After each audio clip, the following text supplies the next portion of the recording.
Fala galera do canal, eu sou o Vitor Arte, seja bem-vindo ao canal Trilha Sênior. No vídeo de hoje a gente vai continuar nossa saga sobre Nest.js. Estou bem empolgado porque a galera tem curtido bastante, tem pedido bastante temas sobre o Nest e tudo mais. E o tema do vídeo de hoje é módulo. Então a gente vai discutir o que é um módulo, vai entender quais são as boas práticas para você construir sua aplicação através de múltiplos módulos dentro do Nest. Então o tema módulo, tá? Porém, muito fundamental, tá galera? Vocês verem os vídeos anteriores, porque eles vão dar a base porque a gente vai discutir aqui em termos de módulo dentro do Nest, tá? Então, fundamental entender a versão de controle, fundamental entender o mecanismo de gestão de dependência, fundamental entender qual é a magia que está por trás do injectable do Nest. Então, tudo isso é fundamental para dar base de discussão, na verdade, do que a gente vai ver aqui sobre módulos, tá? Espero que você goste. Se você estiver gostando do vídeo, compartilha para mais pessoas, comente se tiver qualquer dúvida aí também. Então, espalhe o conteúdo para mais pessoas que possam ter interesse no vídeo, sobre Nest, sobre Node, no server-side, tudo. Então, bora lá. Indo agora para a documentação do Nest, afinal a melhor fonte de verdade possível é a documentação diretamente. E aí a gente vai definir agora a partir dela o que é um módulo, quais são as boas práticas envolvendo o módulo, como é que a gente coda e organiza os módulos e tal. Uma das coisas que é mais fundamental de você entender aqui, como a gente viu em vídeos anteriores, a gente sabe que o app module é o nosso root module, certo? Beleza? Bom frisar isso. Sabendo disso, tá? Eu quero que vocês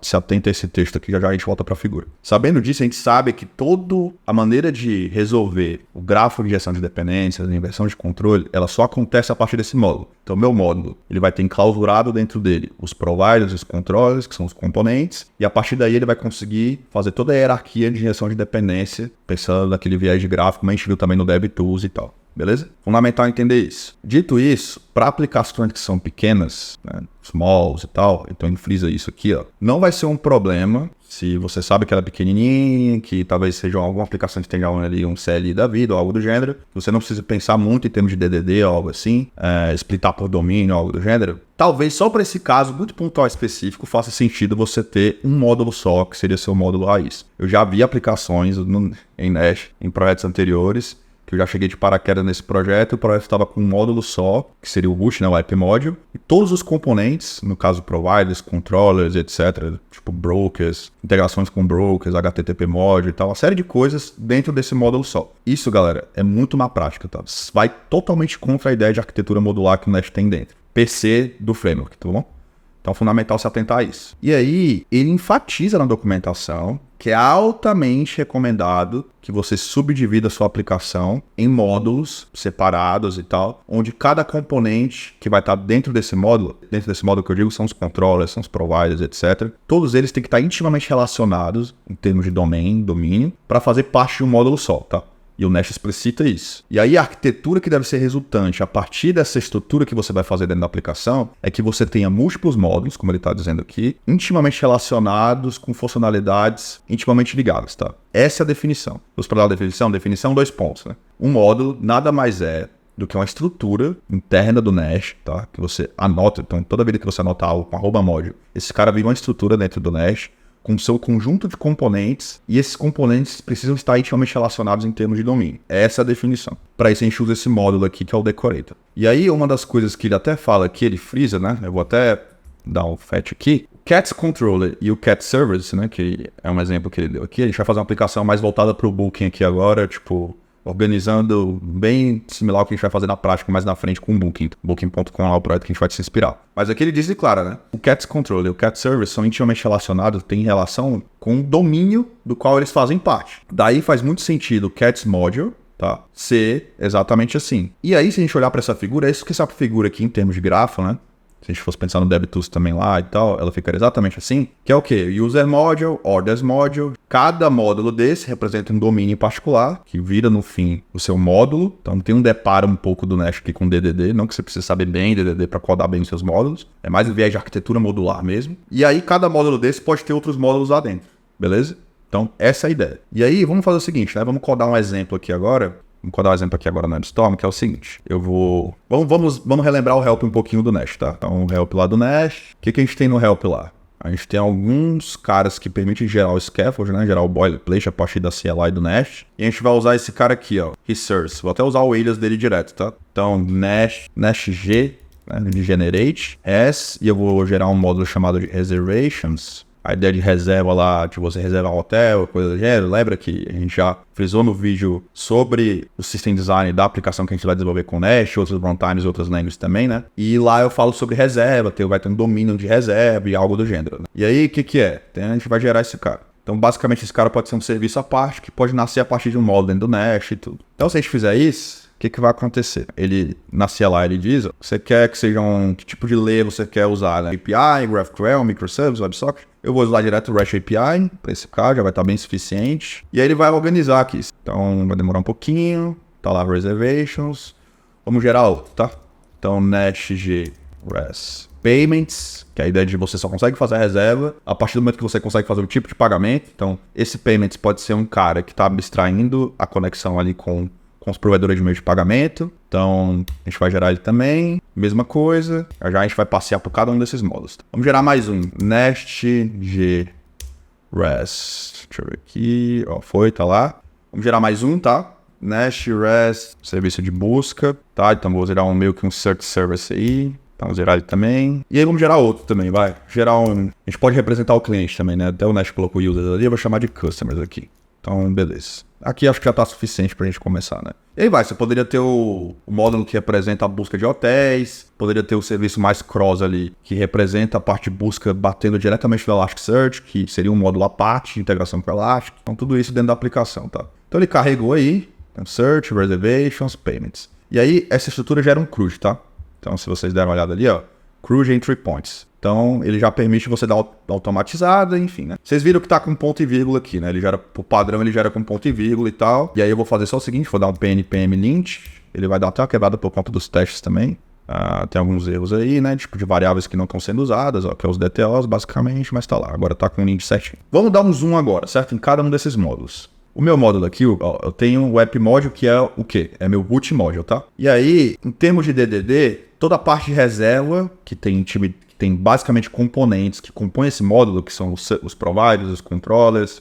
Por exemplo, se eu vou ter um provider que faz uma integração com um broker, por exemplo, que pode inclusive vir de um módulo de Common, né? Que é Common, Database, são módulos meio que transversais, que todos esses módulos aqui, provavelmente, a maioria deles vão utilizar, né? Então, poderia ter um outro cara aqui que é Common, e esse Common aqui eu poderia ter, por exemplo, Brokers, aí de Brokers eu poderia ter Database, então eu poderia ter módulos aqui dentro, subdividido em módulos, tá? E aí se a gente for para aquele viés lá, de olhar para o módulo aqui, a gente sabe que esse for de um Feature Module 2, são módulos que poderiam estar dentro daquele common ali, que é o módulo pai desse Feature Module 1, Feature Module 2, onde Feature Module 1, por exemplo, poderia ser meu Database, né, meu módulo que representa Database, e poderia também ter ali o que representa a abstração do Broker, tá? Então só para vocês entenderem a ideia. E aí, beleza, tem 1000 coisas aí dentro e tal, tranquilo. Aí meu controller lá, né, vai ter os stubs aqui dentro, vai ter meus métodos lá, vai ter minha aplicaçãozinha com um CRUD padrão ali de get, patch, delete e tudo mais. Seria maneiro também ele ter o put aqui, né, mas ele não tem. Beleza. Aí, cara, o que acontece? O Reservation Service aqui, se a gente der o zoom nesse módulo aqui, a gente sabe que qual a ideia de ter componentes que são altamente relacionados, né? Ele até fala ali, ó, na documentação, se a gente olhar para esse módulo aqui, certo? Ele tem o controle e o service que estão enclausurados, são intimamente relacionados e tudo mais. Se a gente olhar a documentação do Nest, ele fala, ó, closely related set of capabilities. Significa que as funcionalidades dos componentes são altamente relacionadas e por elas serem altamente relacionadas, você pode fazer algo desse tipo aqui, tá? A ideia de encapsulamento, de ser altamente relacionado e tal, né? Closely related e tal, é justamente essa a ideia. Boa. Dito isso, outra parada que você pode pensar é que o seguinte, o que a documentação diz a mais, tá? A documentação diz que todo módulo tem um set de properties, providers, controllers, imports, exports. Vamos passear um pouco por elas aqui agora. Se eu tô falando de exports, o que eu quero dizer com isso, tá? Vou até fazer aqui para vocês entenderem. Reservation Service, tô exportando esse cara. O que significa? Significa que outro módulo meu, então eu vou deixar mais claro ainda fazendo em Payments. Vou até pegar aqui, ó, Payments, Module. E aí eu vou fazer o seguinte, eu vou dar um exports aqui. Por padrão, aquela ideia de encapsulamento e tudo mais, ela é muito essa ideia aqui. Todo módulo, ele é fechado e vedado, a não ser que você explicite que você pode exportar os providers desse módulo para outro módulo, usá-lo, tá? Então, é o caso que a gente vai fazer aqui, ó, Payment Service, porque se eu vou fazer uma reserva, eu tenho que bater no módulo de Payment. Então, é bem maneira essa ideia, né? Você percebe que a arquitetura fica bem modular mesmo. E aí, galera, o que vai acontecer? Lá no meu módulo de Reservation, tá? Então, Reservation Module. Eu vou fazer o seguinte, ao invés de tirar isso daqui, eu vou no meu Reservation Service, deixa eu até desabilitar esse cara aqui para não ficar enchendo o saco. Isso aqui também. Vou fazer o seguinte, vamos construir aqui a injeção, né? Então, deixa eu comentar isso aqui também, não tô usando. Vou fazer o seguinte, se eu pegar meu constructor aqui, tá?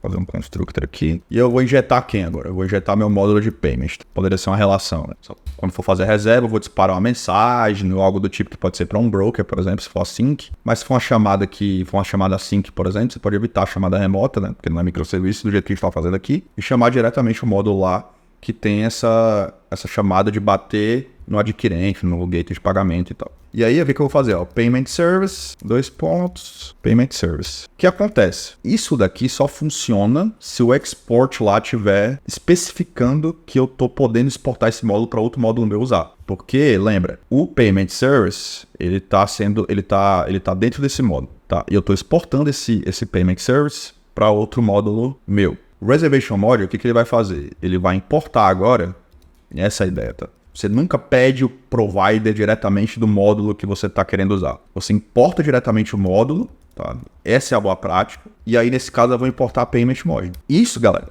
é vital, tá? De você entender. Nunca, jamais faça isso, de pegar um provider que está em outro módulo seu e só importar diretamente aqui no provider, tá? Nunca faça isso. A boa prática é fica fechado, encapsulado no módulo de um terceiro, que nesse caso é um módulo de payment. E aí, se ele estiver sendo exportado, eu posso usar aqui nesse caso e ele consegue resolver a injeção de dependência para mim. Então, se eu der um start dev, não é para ter problema nenhum, tá? E tá lá, ó, todos os meus endpoints e tal, né? E aí, o que a gente vai fazer aqui agora, tá? Só pra gente entender melhor, vamos fazer o seguinte, vamos tirar aqui o export cell. Eu não vou exportar. O que vai acontecer? Olha lá, ó. Payment Service tem que ser exportado como módulo para você conseguir usar no Reservation Module. Então, essa é a ideia de módulo, essa é a ideia de como você deve organizar seus módulos. Nesse caso aqui, como a gente vai construir a aplicação do Booking, a gente vai fazer usando microserviços, em geral, vai estar parecido, só que a diferença, a organização vai ser bem similar a isso daqui, só que a diferença é que a gente vai splitar em repositórios à parte, poderia ser um monorepo também com microserviço e tal, poderia ser. A gente vai fazer diferente. Aqui já dá uma visão, né, de como seria, né? Tem customers, payments, reservations, serviço lá de search, abstração com brokers e database. Então, essa é a ideia. Aqui eu vou dar uma pincelada também bem rápida sobre scopes, tá? Então, se a gente pegar o Payment Service aqui é o teste, Payment Service.